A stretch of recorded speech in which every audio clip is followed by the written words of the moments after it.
আপনার তো সয় সম্পত্তি কোনো কিছু অভাব নাই।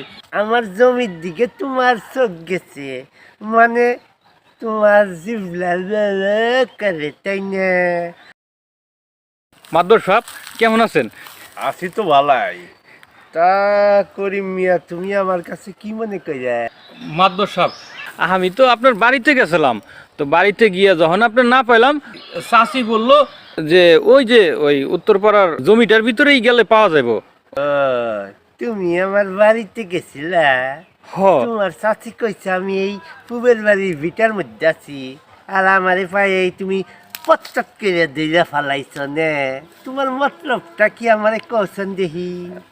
না মাদবর সাহেব, মতলব আসলে ওরকম কিছু না। তো আমি আসলাম মাদবর সাহেব, ওই আপনার জমিটা তো মানে পড়েই থাকে, তাই মাদবর সাহেব এই জমিটা আমার দেন, আমি একটু চাষাবাদ করে খাই। তো গরিব মানুষ তো বুঝেনি, অসহায়। তো কথা হলো মাদবর সাহেব, আপনার তো জমি জমার কোনো কিছুই অভাব নাই। তো মাদবর সাহেব, এই যে এই জমিটা আপনার তো পড়েই থাকে। মাইশের জায়গা জমির প্রতি তোমার এত লোভ কে? মাদবর সাহেব, এইটা আপনি কি কন? আপনার তো সয় সম্পত্তি কোনো কিছু অভাব নাই। আমার জমির দিকে তোমার চোখ গেছে, মানে তোমার জিভলা করে, তাই না?